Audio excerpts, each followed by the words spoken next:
রাজপথের লড়াকু সৈনিক ইসলামী আন্দোলন বাংলাদেশের মুহতারাম আমির আলহাজ হযরত মাওলানা মুফতি সৈয়দ মোহাম্মদ রেজাউল করিম পীর সাহেব চরমনাই।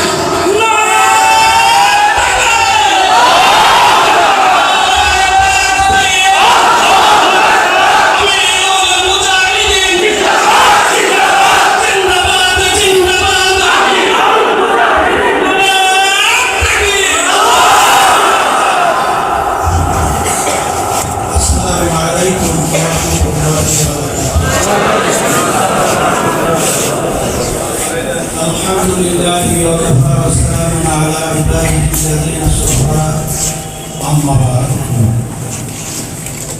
فأعوذ بالله من الشيطان الرجيم بسم الله الرحمن الرحيم قوا أنفسكم وأهليكم نارا صدق الله العلي العظيم সবাই শুনি বলি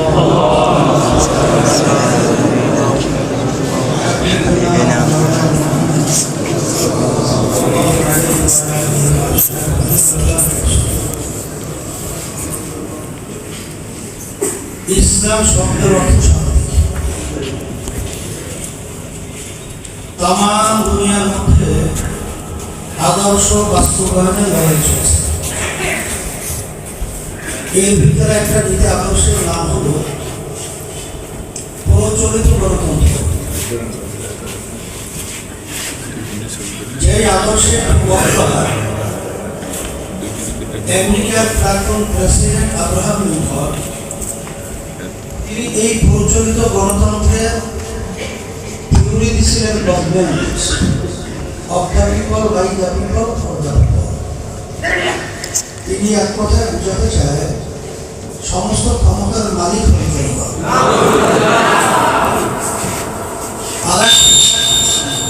আর একটা নীতি আদর্শের নাম হল ধর্মনিরপেক্ষতাবাদ, যেটা দাবি করে ভারত সরকার, আর তারই এক পর্যায়ে পুষ্য আমাদের বাংলাদেশের সরকার আওয়ামী লীগ সরকার। ধর্মনিরপেক্ষতাবাদের দ্বারা একটু আগে আমি আসলাম কি করবো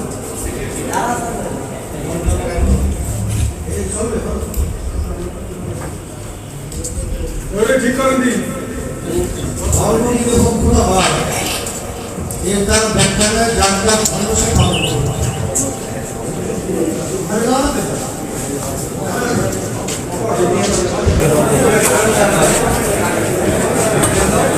আলহামদুলিল্লাহ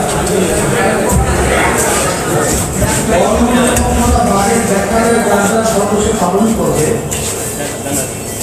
এরা সম্পূর্ণ একটা অযৌক্তিক মুখ রোচক ধোঁকাবাজি একটা ব্যাখ্যা। নিরপেক্ষ শব্দ বলার সঙ্গে সঙ্গে আমরা বুঝি কোনো পক্ষ নেই, কিন্তু যার যার ধর্ম সে পালন করবে এটা কি নিরপেক্ষের ব্যাখ্যা হয়? এরপরে যদি আমি প্রশ্ন করি, আসলে যাদের একটু বুঝ হয়েছে ওরা মানুষকে নিরাপদ থাকতে পারে?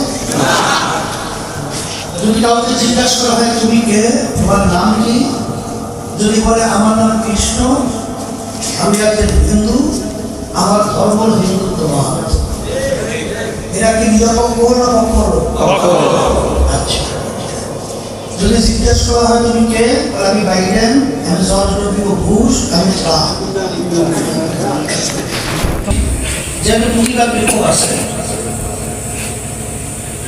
আসলে যার ভিতরে একটু বুঝ আছে কেউ নিরপেক্ষ হয় না। ধর্ম কর্ম যারা মানে না ওরা বলে নিরপেক্ষ, এর অর্থ হল নাস্তিকতা। আমাদের বাংলাদেশে এই দলীয় এক নেতা বলছিল আমি হিন্দু না, আমি মুসলমান না। অনেকে জানা আছে তো। আর একটা হলো সমাজতন্ত্র, আর এক কথায় কমিউনিজম। এক কথা আমি মূলত বুঝাতে চাই যে রাশিয়া সহ বিভিন্ন দেশে এই সমাজতন্ত্র বা কমিউনিজম প্রতিষ্ঠিত ছিল, তাদের মৌলিক স্লোগান ছিল কেউ খাবে কেউ খাবে না, তা হবে না, তা হবে না। সম্পূর্ণ একটা অযৌক্তিক ধোঁকাবাদী স্লোগান। কেউ থাকবে পাঁচতলায়, কেউ থাকবে গাছতলায়, এটা হয় না। এই স্লোগানের মাধ্যমে সাধারণ মানুষ তো কথাটা খুব সুন্দর ঢুকে না, কিন্তু আসলে যারা স্লোগান দিচ্ছে তারা কি রাস্তায় ছিল? সম্পূর্ণ একটা ধোঁকাবাদ। এটা কোনোদিন হয় না, হয় না। এক কথা আর একটা নীতি আদর্শ, তার নাম ইসলাম। আপনারা জানেন লেনিন, কার্ল মার্কস, মাও সেতুং, যারা এই সমাজতন্ত্র এবং কমিউনিজমের যে প্রতিষ্ঠা যারা করেছিল, এদের মূর্তি জ্ঞানের মাধ্যমে উঠে সাগরে নিক্ষিপ্ত করা হয়েছে। কারণ নীতি আদর্শের মাধ্যমে শান্তি আসতে প্রচন্ড গণতন্ত্র আমেরিকায় প্রতিষ্ঠিত। আজকে বাস্তবে আমেরিকায় গণতন্ত্র তারা পালন করে। আজকে তামাম দুনিয়ার মুসলমানদেরকে, বিশেষ করে ফিলিস্তিনে যেভাবে অন্যায়ভাবে হত্যা যজ্ঞ চালাচ্ছে, আমার মায়ের কোলের সন্তানটাকে ধইরা যেরকম ভাবে নিষ্পেষিত কবিয়ে টুকরা টুকরা করছে, ওদের মুখে গণতন্ত্র মানায় না। সম্পূর্ণ একটা ধোঁকাবাজি। আর আমাদের পাশের রাষ্ট্র ভারত, যার যার ধর্ম সে পালন করবে, তারা ব্যাখ্যা দেয় এই ভারতে কি মুসলমান গরু খেতে পারে? এমনকি গরু গোশত পাওয়ার পর তাদেরকে মেরে ধ্বংস একেবারে ফিনিশ করে ফেলছে। আজকে ইসলাম এমন এক নীতি আদর্শ, যে নীতি আদর্শের নাম বলছিলাম শান্তি। ইতিহাস বলে দেখবেন বিজাতিরা পর্যন্ত শান্তির লক্ষ্যে তাদের দেশ ছেড়ে ইসলামী রাষ্ট্রে এসে বসবাস করেছে। আজকে দেখবেন আমি অনেক সময় বড়বেলায় এটা একটু মনে প্রশান্তির জন্য বলি, চরমরা ইউনিয়ন আমি যখন চেয়ারম্যানের নির্বাচন করছিলাম 2003 সাল, তখন হিন্দুরা উল্লেখযোগ্য আমাকে তেমন সমর্থনও দেয় নাই, ভোটও দেয় নাই। কারণ হিন্দুদেরকে বোঝানো হয়েছে, অর্থাৎ হুজুর যদি চেয়ারম্যান হয় তাহলে তোমাদের মন্দির সবাইকে ফেলাই দেবে, পূজা তো দূরের কথা। তখন এক হিন্দু আমাকে খুব মহব্বত করত। সে বলতেছে, হুজুর আমাদের হিন্দুরা তো এই সিদ্ধান্ত দিয়েছে, হিন্দুরা তো ভোট দেবে না আমাদের।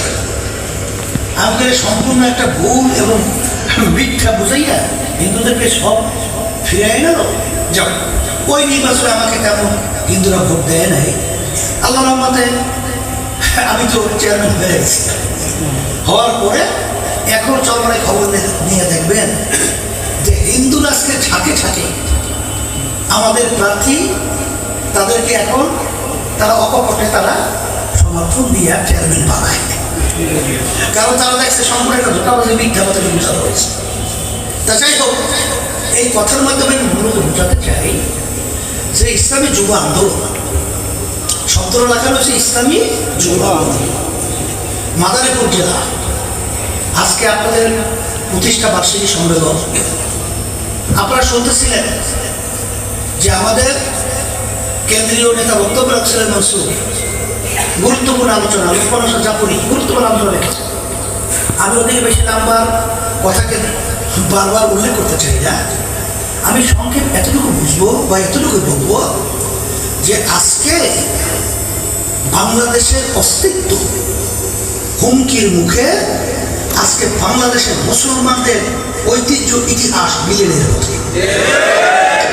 এই অবস্থা যদি আজকে আমরা নাক কান খোলা না রাখি, একটু হারাকাত সাকারাতের মাধ্যমে এই অন্যায় প্রতিবাদ না করি, আল্লাহ না করুক স্পেনের ইতিহাস, তাম দুনিয়ার ইতিহাস, যেখানে মুসলমানদের 750 বছর পর্যন্ত রাজত্ব ছিল। এই আজকে ফিলিস্তিন ইতিহাস করে দেখেন যে কিছু মুসলমান নামধারী যখন বিজাতিদের চক্রান্তের জালে আটকে গিয়েছিল, তখন মুসলমানদের হাত থেকে ফিলিস্তিন ছুটে গিয়েছে। আর সেই ফিলিস্তিন আজকে ওই দোসররা, নীল নকশাকারীরা, ওই বদমাইশের দলেরা ইহুদিদেরকে, যাযাবরদেরকে ডাকাতির মাধ্যমে, বিভিন্ন অত্যাচারের মাধ্যমে মুসলমানদেরকে ধ্বংস করে আজকে ওখানে তারা জমি দখল করে বসবাস করতেছে। এই জন্য বিশেষ করে আমি বলবো, আমাদের দেশে আজকে বর্তমানে যে প্রধানমন্ত্রী, সে তো জনগণের ভোটে প্রধানমন্ত্রী হয়নি। সে যদি এবং তাদের সহযোগিতায় বর্তমান সরকার ক্ষমতায় আছে। কথা ঠিক না? আমার দুঃখ হয় তার আব্বার ইতিহাস তিনি ভুলে গেলেন। ইন্দিরা গান্ধী যখন শেখ মুজিবুর রহমানকে চুক্তিতে স্বাক্ষরের জন্য বলছিল, তখন বাংলাদেশে কয়েকটা অঞ্চল ভারতে যাওয়ার চুক্তির ভিতরে উল্লেখ ছিল, তখন কিন্তু শেখ মুজিবুর রহমান চুক্তিতে সই করেনি, সে কিন্তু ফিরে আসছিল। কিন্তু আজকে আমি জায়ের শরীফ তেলাওয়াত করেছি, আল্লাহ রাব্বুল আলামিন বলেন নিজে আগে বাঁচো, আহাল পরিবার পরিজনকে বাঁচো। কিন্তু আমাদের প্রধানমন্ত্রী কি করলো? নিজে বাঁচা তো দূরের কথা, সে ভারতকে স্বামী স্ত্রী সম্পর্ক সুন্দর মতো সবকিছু বাংলাদেশের নির্দেশ দিচ্ছে। কোন বিদেশের সাথে কোন চুক্তি হতে হলে সংবিধানের পরিষ্কার রয়েছে, জনগণের মতামত লাগবে, রায় লাগবে, সংসদে বিল উত্থাপন করতে হবে, আলোচনা করতে হবে, পাস করতে হবে, তারপর চুক্তি।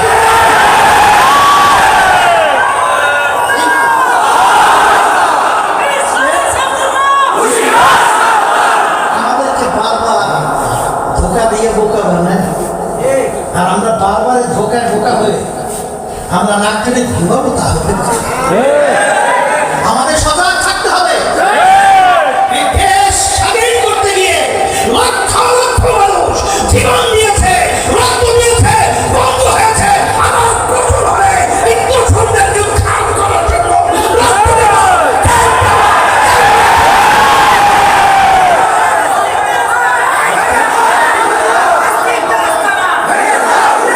আজকে দুঃখ হয় ইউরোপের সাথে তুলনা করা হয়। ইউরোপের সাথে অন্য দেশের সাথে কোনো কাটাটানের বেড়া আছে? নাই তো। তাহলে আমাদের দেশে ভারতের সঙ্গে কাটাতারের বেড়া কেন? আজকে ভারতে পাখির মতো কাটাতারের বর্ডার আমাদের বাংলাদেশে আমার ভাইদেরকে, আমার মা বোনদেরকে পাখির মতো গুলি করে মারছে। তাহলে ভারতকে আমাদের কোনো কল্যাণ বা আমাদের কোনো ভালো বা কোনো ইতিহাস এটাকে আমরা পাইছি তাদের থেকে? এরকম ভালো ব্যবহার আমরা পেয়েছি? বরঞ্চ বাংলাদেশ ৯৯ জন মুসলমানের দেশ, সেই দেশের ভিতরে আজকে ষড়যন্ত্র করে শিক্ষা সিলেবাসের মধ্যে আজকে হিন্দুত্ববাদ, আজকে মুসলমানদের মিথ্যা ইতিহাস সেটা ঠুকিয়ে দিয়ে আজকে আমাদের মুসলমান প্রজন্ম ভবিষ্যৎ সন্তানদেরকে ধ্বংস করার বিভিন্ন নকশা তৈরি করেছেন। আজকে ভারতকে বিশেষ করে আমরা বলবো, আপনারা আমাদের পাশের রাষ্ট্র, আমাদের সাথে আপনাদের সম্পর্ক সুন্দর থাকবে, এটাই হলো সৌহার্দ্যতা, এটাই হলো মানবতা, এটাই হলো আসলে সব কথা এক কথায় ভদ্রতা। এটা আমরা চাই। কিন্তু আজকে ১৬-১৮ কিলোমিটারের করিডোর ট্রানজিট, এত আলোচনা করার পরেও আপনি আমাদেরকে দেন নাই। কিন্তু আজকে শত শত মাইল, শত শত কিলোমিটার আজকে আপনি ট্রানজিটের নামে করিডোর ব্যবহার করবেন, আর সেখানে ভারতের সেনাবাহিনী আমাদের এই রেল লাইন এবং আমাদের সেখানে পাহারা দিবে। আজকে আমাদের সৈনিকদেরকে ভারতের সৈনিকরা ট্রেনিং দিবে। আমাদেরকে কি বোঝাচ্ছে, কি বোঝাতে চাচ্ছে? আমরা কিছু বুঝি না, সব আপনারা বুঝেছেন। আমার হাসান মাহমুদ পররাষ্ট্রমন্ত্রী বিভিন্ন সময় শিক্ষার দোহাই দিয়া অমুকেশ বলে খুব বড় শিক্ষিত, এরা বিভিন্ন কায়দায় কথা বলে বলে আপনি করতেছেন কি করতেছেন? আজকে বাংলাদেশের জনগণ জানতে চায় যে আপনারা কি চুক্তি করেছেন, কি সমঝোতা স্মারক করেছেন। আপনি পরিষ্কারভাবে ঘোষণা করেন, যদি বাংলাদেশে কোনো স্বার্থ রক্ষা হয়, আমাদের বাংলাদেশের জনগণ এই চুক্তি কখনোই বরদাস্ত করবে না। আর আপনার সরকারকেও আপনার ক্ষমতাকে নামাবার জন্য আমাদের সর্বশক্তি দিয়ে মাঠে বাজারে ঝাঁপিয়ে পড়তে হবে, যুবকদের অগ্রণী ভূমিকা পালন করতে হবে।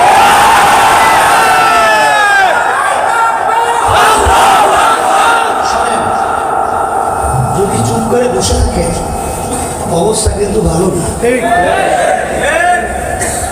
যারা চিন্তা করে তাদের শৈলবিদায় কম্পন শুরু হয়ে গেছে।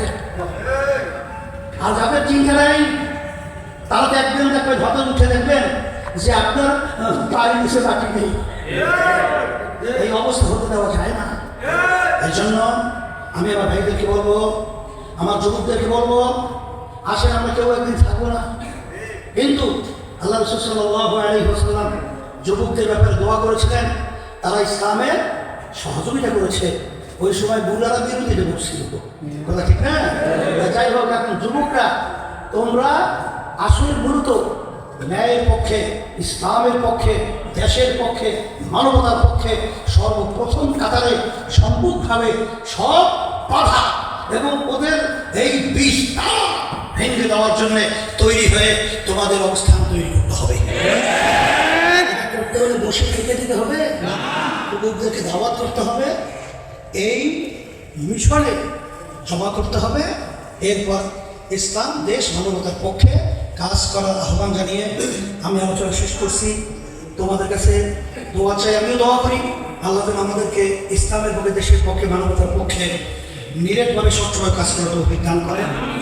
মানবতা হাসানা